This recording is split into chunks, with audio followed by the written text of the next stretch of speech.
तो दोस्तों स्वागत है आपका गुप्ता कोचिंग क्लासेस स्टेशन गली खेतासराय। आज का यह वीडियो कक्षा 7 के विज्ञान विषय से संबंधित है। इस वीडियो में हम महत्वपूर्ण बहुविकल्पीय प्रश्नों पर चर्चा करेंगे। इस वीडियो में जितने सारे एमसीक्यू दिए गए हैं ये काफी इंपॉर्टेंट हैं, इसीलिए इस वीडियो को आप लास्ट तक जरूर देखें। आइए वीडियो हम शुरू करते हैं।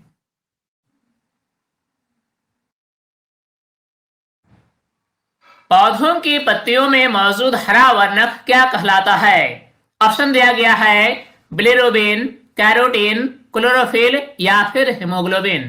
पौधों की पत्तियों में एक विशेष प्रकार के वर्णक होते हैं जो हरे रंग के होते हैं। इसी वर्णक की उपस्थिति के कारण ही पौधे प्रकाश संश्लेषण की क्रिया कर पाते हैं और अपना भोजन स्वयं बना लेते हैं। इसका नाम है क्लोरोफिल, अर्थात सही जवाब होगा ऑप्शन सी। हमारे पास है स्वपोषित, परपोषित, मृत पोषित या फिर परजीवी। वैसे जीव जो अपना भोजन स्वयं बना लेते हैं उन्हें स्वपोषित जीव कहा जाता है, लेकिन जो जीव अपना भोजन स्वयं नहीं बना पाते बल्कि दूसरे जीवों पर निर्भर रहते हैं उन्हें परपोषित जीव कहा जाता है। अर्थात इस प्रश्न का सही जवाब होगा ऑप्शन ए। पौधे अपना भोजन कहाँ बनाते हैं? ऑप्शन दिया गया है हरी पत्तियों में, जड़ों में, तना और शाखाओं में या फिर फूलों में। पौधे प्रकाश संश्लेषण की प्रक्रिया द्वारा अपना भोजन स्वयं बनाते हैं। प्रकाश संश्लेषण की क्रिया केवल उन्हीं भागों में हो सकती है जहां क्लोरोफिल यानी हरा वर्णक पाया जाता है।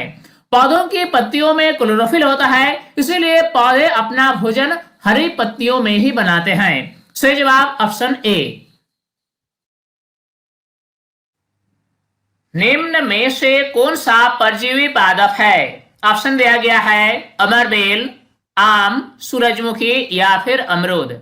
ऐसे पौधे जो अपना भोजन स्वयं नहीं बना पाते वे दूसरे पौधों पर आश्रित होते हैं, यानी दूसरे पौधों को चूस कर खाते हैं। ऐसे पौधों को परजीवी पादप कहा जाता है। इन चार ऑप्शन में से परजीवी पादप कौन है ये हमें बताना है। परजीवी पादप का सबसे अच्छा उदाहरण है अमरबेल। अमरबेल एक ऐसे पादप है जो पतली पतली धागाओं के रूप में, पीले रंग की धागाओं के रूप में हम अक्सर पेड़ों पर देखते हैं। इसे अमरबेल कहा जाता है जो कि परजीवी पादप है, जिसे आप चित्र में देख पा रहे हैं। यानी सही जवाब होगा ऑप्शन ए अमरबेल। कौन से पादप की जड़ों में राइजोबियम जीवाणु पाए जाते हैं? ऑप्शन हमारे पास है चना, मटर, मूंग या फिर उपरोक्त सभी। ऐसे पौधे जो दाल जातीय होते हैं, यानी जिनसे हमें दालें प्राप्त होती हैं। कहने का मतलब यह हुआ कि दलहन कुल के पौधों की जड़ों में एक विशेष प्रकार के जीवाणु पाए जाते हैं जिन्हें राइजोबियम जीवाणु कहा जाता है। ये जीवाणु क्या करते हैं? ये जीवाणु वायुमंडल से नाइट्रोजन गैस को लेकर नाइट्रेट में परिवर्तित करके मिट्टी में मिला देते हैं। इससे होता यह है कि पौधों को भरपूर मात्रा में नाइट्रेट की प्राप्ति होती है और पौधों की पैदावार अधिक होती है। अर्थात हम कह सकते हैं कि राइजोबियम जीवाणु जो होते हैं ये दलहन जातीय पौधों में पाया जाता है, जैसे कि चना, मटर, मूंग इत्यादि। अर्थात इस प्रश्न का सही जवाब होगा ऑप्शन डी उपर्युक्त सभी। पोषक पदार्थ जीवों के लिए क्यों आवश्यक होते हैं? ऑप्शन दिया गया है शारीरिक संरचना करने के लिए, वृद्धि व ऊर्जा प्रदान करने के लिए, क्षतिग्रस्त भागों को ठीक करने के लिए या फिर उपर्युक्त सभी। जीव अपना भोजन प्राप्त करते हैं। भोजन के माध्यम से ही जीवों को पोषक पदार्थों की प्राप्ति होती है। यह पोषक पदार्थ जीवों के लिए अति आवश्यक हैं, क्योंकि इन्हीं पोषक पदार्थों की मदद से शारीरिक संरचना का निर्माण होता है। वृद्धि और ऊर्जा के लिए इन्हीं पोषक पदार्थों पर हम निर्भर रहते हैं। साथ ही साथ क्षतिग्रस्त भागों की मरम्मत भी होती है। अर्थात सही जवाब होगा ऑप्शन डी उपर्युक्त सभी। भोजन की आदतों के आधार पर पोषण विधि कितने प्रकार की होती है? ऑप्शन दिया गया है 1, 2, 3 या फिर 4। कुछ ऐसे जीव होते हैं जो अपना भोजन स्वयं बना लेते हैं। इस प्रकार के जीव को स्वपोषित जीव कहा जाता है। अगर हम उदाहरण की बात करें तो सभी हरे पौधे स्वपोषित होते हैं, क्योंकि प्रकाश संश्लेषण की क्रिया द्वारा ये अपना भोजन स्वयं बना लेते हैं। दूसरे प्रकार के जीव ऐसे होते हैं जो अपना भोजन स्वयं नहीं बना पाते हैं। ये दूसरे पौधे पर या फिर दूसरे जंतुओं पर भोजन के लिए निर्भर रहते हैं। इस प्रकार के जीव को परपोषित जीव कहा जाता है। उदाहरण की अगर हम बात करें तो सभी जंतुएं परपोषित होते हैं। ये अपना भोजन पौधे या फिर अन्य जंतुओं से प्राप्त करते हैं। इस प्रकार हम कह सकते हैं कि भोजन की आदतों के आधार पर पोषण विधि 2 प्रकार की होती है। पहली है स्वपोषी पोषण और दूसरी है परपोषी पोषण। इस प्रकार सही जवाब होगा ऑप्शन बी। हरे पौधे किस प्रक्रिया द्वारा ऑक्सीजन उत्पन्न करते हैं? ऑप्शन हमारे पास है श्वसन, प्रकाश संश्लेषण, ऑक्सीकरण या फिर उपरोक्त सभी। हरे पौधे प्रकाश संश्लेषण की प्रक्रिया द्वारा ऑक्सीजन उत्पन्न करते हैं। सही जवाब ऑप्शन बी। मरुस्थलीय पौधों में प्रकाश संश्लेषण की क्रिया किस भाग में होती है? ऑप्शन दिया गया है हरे तने, पत्तियां, जड़ या फिर उपरोक्त सभी। जो मरुस्थलीय पौधे होते हैं ये ऐसे स्थान पर उगते हैं जहां पानी की बहुत ही कमी होती है, अर्थात मरुस्थल में ये पौधे उगते हैं। चूंकि इस स्थान पर पानी की बहुत ज्यादा कमी होती है, इसलिए प्रकृति ने मरुस्थलीय पौधे को ऐसे बनाया है कि उसमें पत्तियां होती ही नहीं है। क्योंकि अगर पत्तियां होगी तो वाष्पोत्सर्जन की क्रिया अधिक होगी, जिससे पौधे के शरीर से पानी की ह्रास अधिक होगी। चूंकि उस वातावरण में पानी की कमी होती है, इसीलिए प्रकृति ने मरुस्थलीय पौधों को पत्ती विहीन बनाया है। इसमें पत्तियों के जगह पर कांटे होते हैं। तो अब सवाल यह है कि मरुस्थलीय पौधों में जो प्रकाश संश्लेषण की क्रिया होगी वह किस भाग में होगी? सामान्य रूप से जो पौधे हम अपने आसपास देखते हैं इसमें क्या है कि इसमें हरे पत्तियों के द्वारा प्रकाश संश्लेषण की क्रिया की जाती है। लेकिन मरुस्थलीय पौधों में यह क्रिया हरे तने के द्वारा किया जाता है, क्योंकि इसमें पत्तियां होती ही नहीं है। सही जवाब ऑप्शन ए। हमारे आमाशय की आकृति कैसी होती है? ऑप्शन दिया गया है ए आकार, यू आकार, सी आकार या फिर जे आकार। हमारे पाचन तंत्र में मौजूद आमाशय की जो आकृति होती है ये अंग्रेजी वर्णमाला के जे अक्षर के जैसे होते हैं, जैसा कि आप चित्र में देख रहे हैं। सही जवाब ऑप्शन डी। पोषण का सर्वप्रथम प्रक्रिया कौन सी है? ऑप्शन दिया गया है पाचन, अवशोषण, अंतर्ग्रहण या फिर निष्कासन। जो हम पोषण प्राप्त करते हैं इसके कई सारे प्रक्रियाएं हैं। इसमें सर्वप्रथम प्रक्रिया जो है वह है अंतर्ग्रहण।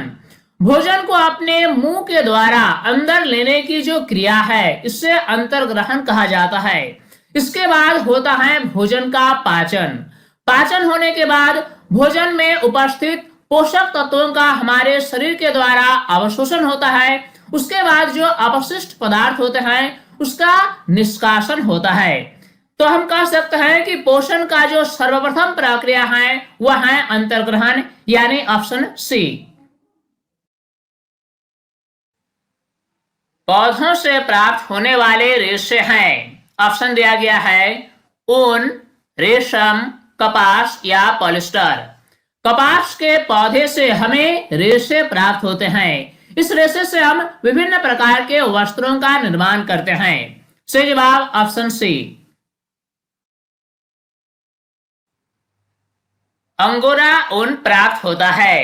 ऑप्शन है याक से, भेड़ से, अंगोरा नस्ल की बकरी से या फिर गाय से। अंगोरा ऊन अंगोरा नस्ल की बकरी से प्राप्त होता है। अब सवाल है अंगोरा नस्ल की बकरियां कहां पाई जाती है? ऑप्शन दिया गया है तिब्बत में, लद्दाख में, गुजरात में या फिर जम्मू और कश्मीर के पहाड़ी क्षेत्रों में? सही जवाब होगा ऑप्शन डी, अंगोरा नस्ल की बकरियां जम्मू और कश्मीर के पहाड़ी क्षेत्रों में पाई जाती है। बेहतरीन सालें होती है। ऑप्शन है मुलायम सालें, पश्मीना सालें, कश्मीरी सालें या फिर उपयुक्त सभी। पश्मीनी सालें बेहतरीन सालें होती है। रेशम के कीड़े किस पेड़ की पत्तियों को खाते हैं? ऑप्शन दिया गया है शहतूत, आम, केले या फिर अमरूद। रेशम उत्पादन करने के लिए रेशम के कीड़ों का पालन शहतूत के वृक्षों पर किया जाता है, इसलिए रेशम के जो कीड़े होते हैं ये शहतूत के पत्तियों को खाते हैं।